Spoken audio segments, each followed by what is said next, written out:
I moved from there to a couple of other things because this is where um,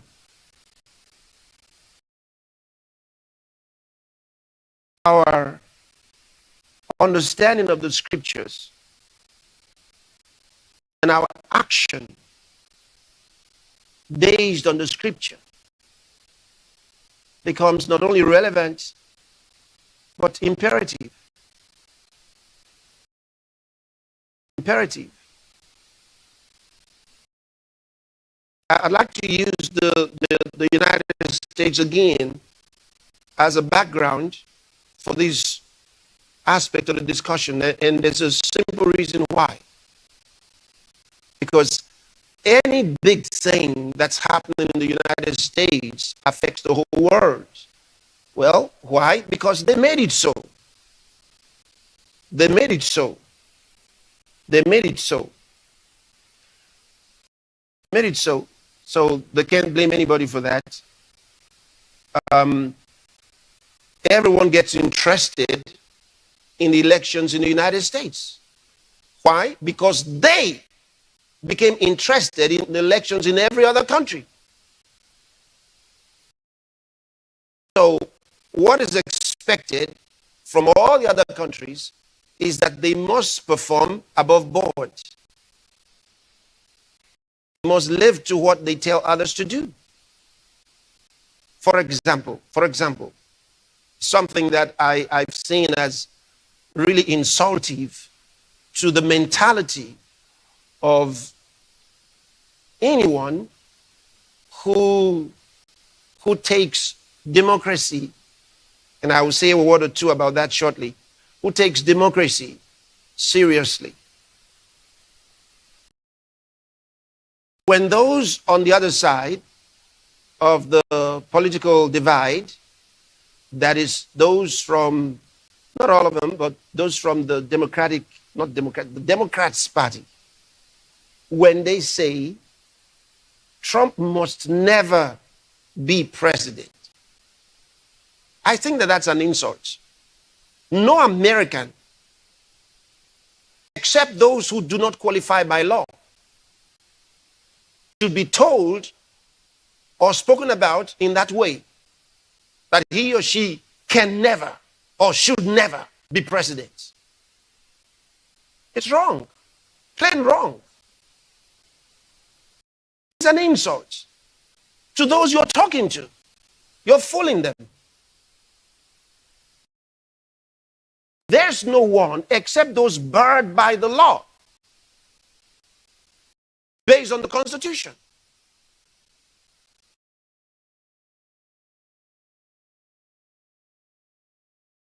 Because what it means when you say that is you are going to do everything illegal to prevent it.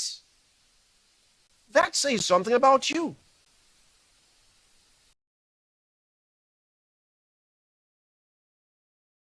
So when they make such statements, they're actually fooling their listeners. No one should be hearing such things and think it's okay. No, you're being fooled. And I said this is a kind of gaslighting.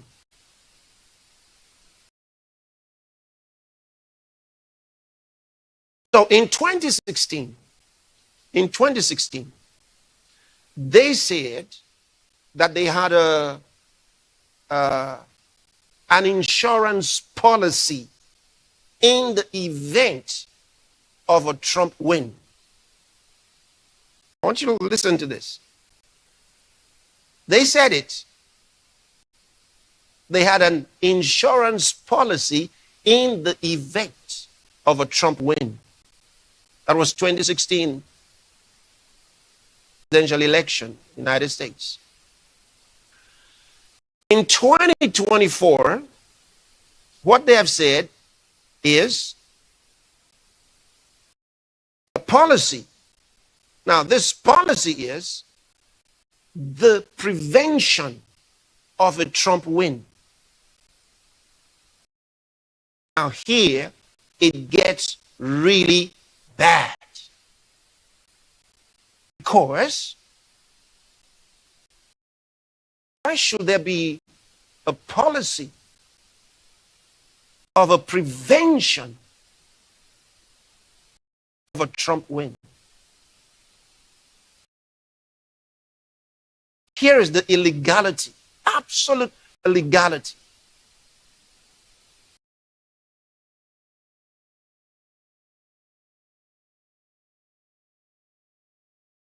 And that's why even an attempt on his life was to be part of the solution. Because there's a policy of the prevention of a Trump win. Why should there be a prevention? When you start thinking like this, you ought to know Satan has gone into your head. The devil has entered into your head.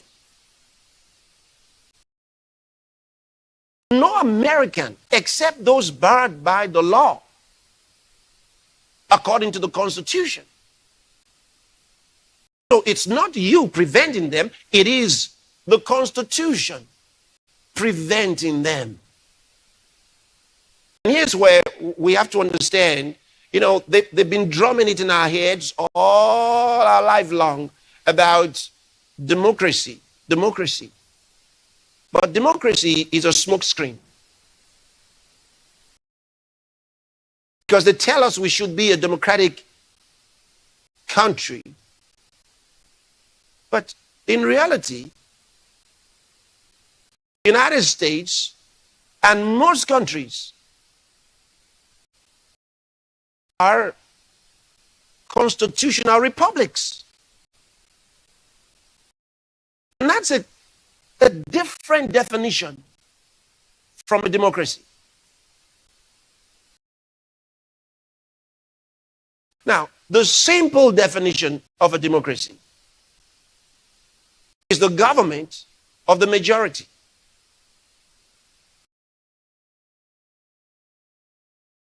That's the idea. It's a government of the majority. But when you look at it more closely, it is the dictatorship of the majority, which means the majority handpick their leaders, and their leaders are supposed to do what the majority says. So the minority has no voice. So there again is totalitarianism by the majority. But that's not what you want. Remember, the majority crucified Jesus. They called for his death. Were they right? No, they were wrong. They made claims that were wrong. So when we say the majority is always right, the majority is not, the voice of the people is the voice of God. That's not true. At least in the case of Jesus, it wasn't true.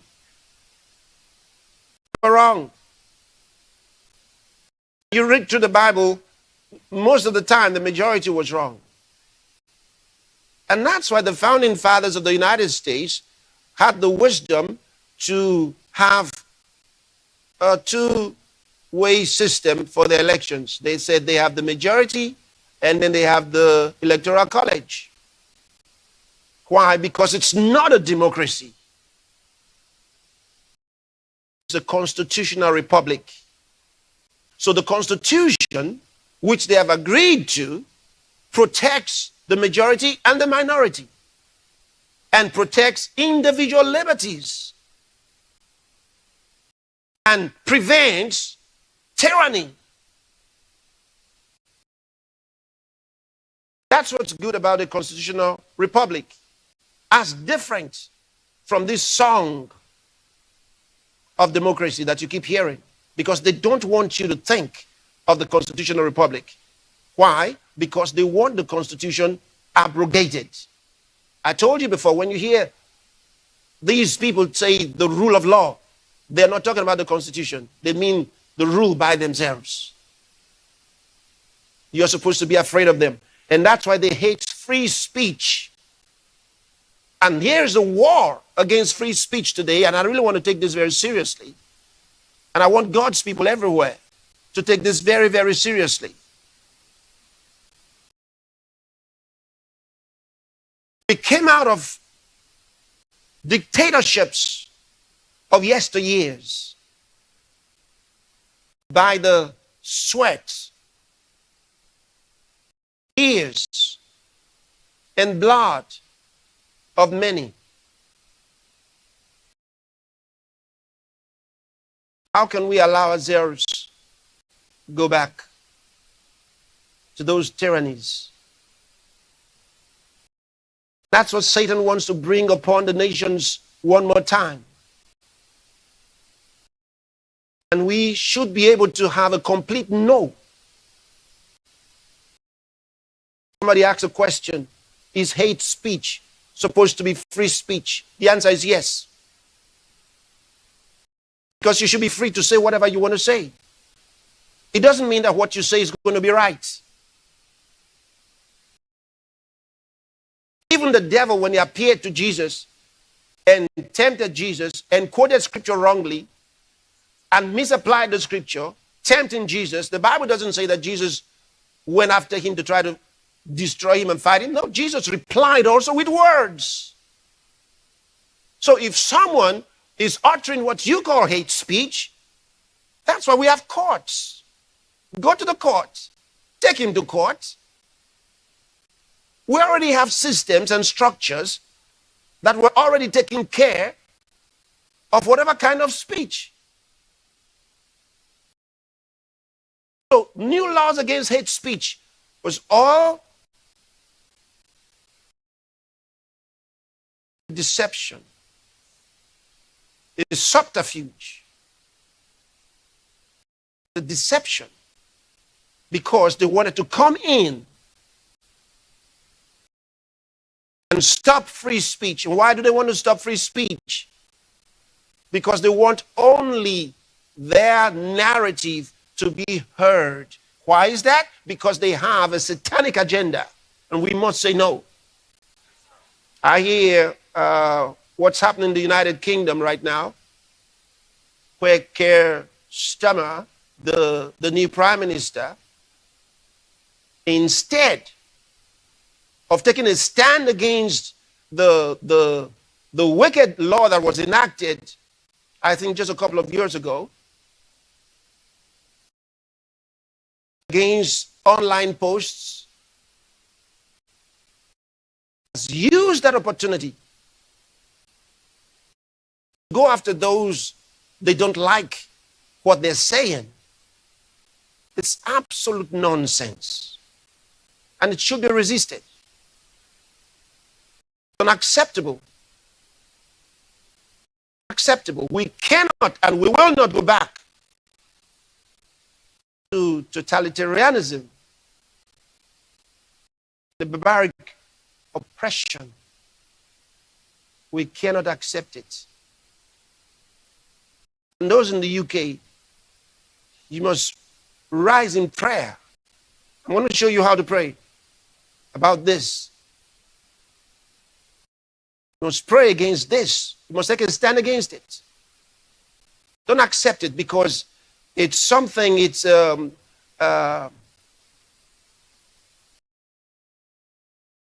cleansing that you don't want.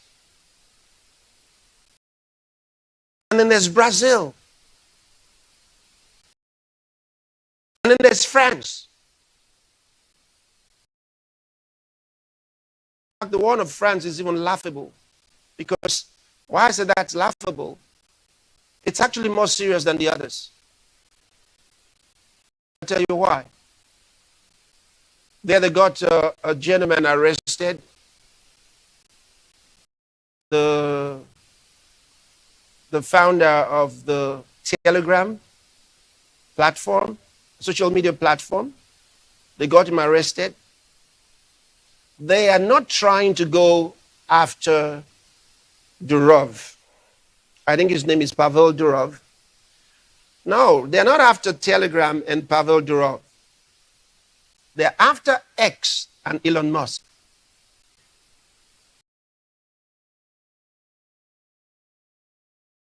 That's what it's about. So what they're just trying to do is to get a conviction for the purpose of using it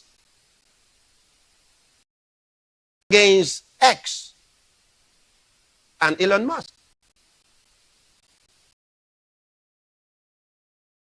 Just going around.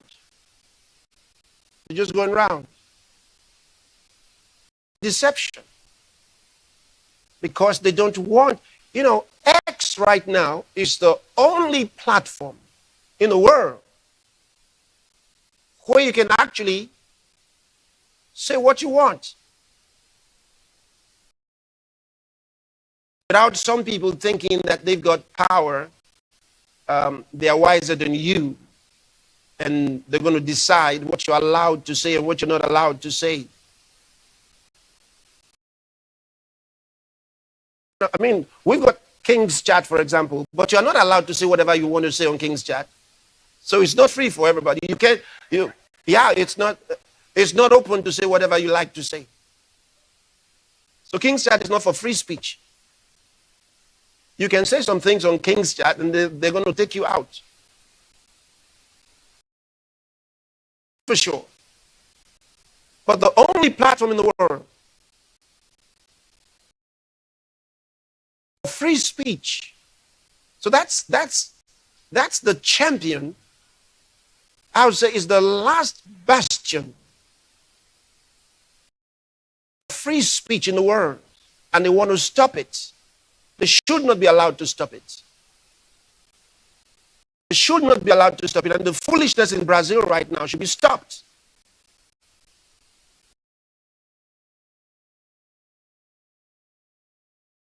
Cannot allow a few people to decide that they know how we should live. All they have to remember is history. There have been dictators like them before. May have gone on for long, but not forever.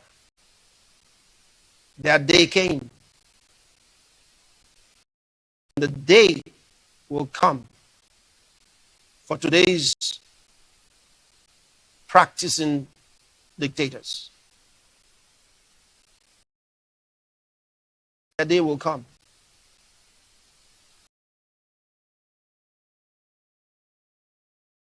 God created man in his image. Man has to be a free moral being. Otherwise, he's less than a man. He's less than human.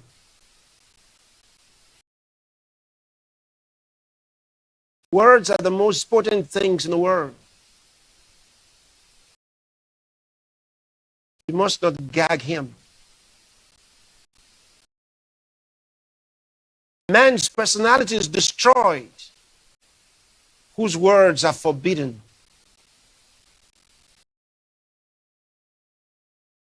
They let him speak. Only when he speaks can you know his person. Only when he speaks can you meet his person. Speak. Evil, you let him speak. His speech is not only free when we like it.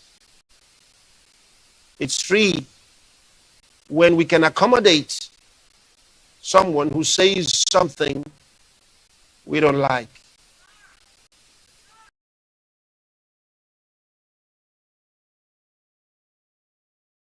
That's why we have to support the X platform, used to be known as Twitter.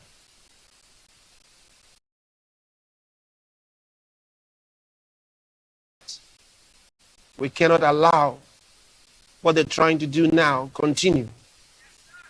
It must not be. They cannot be the police of the world on their own terms.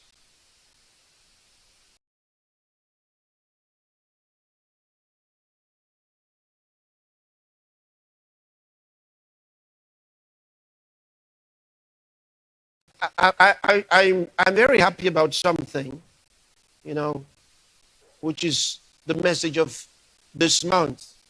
I'm very, very excited about it because the Lord knows what's going on in our world and He guides us in what to do. It's amazing how He gets His message across to us. Last month was the month of great grace.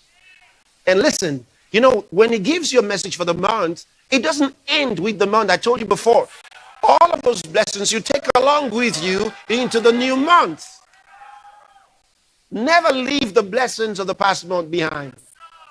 Take them with you. So we're continuing with our great grace, which we got in the month of August, right into the month of September.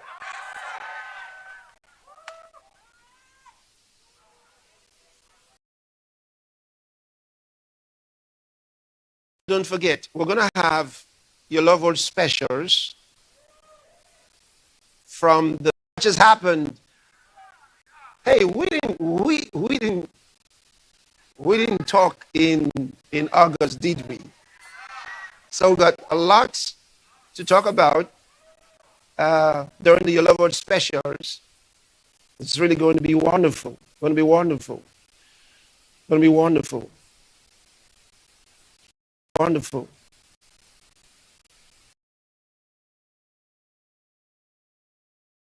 In your prayer, you would know how to deal with these things. We can't allow what's happening right now. You know, we can. Oh, free speech is on the altar of sacrifice in this country and that country and that country. No, it's not acceptable. Free speech will never go away, and let me tell you why. It is not.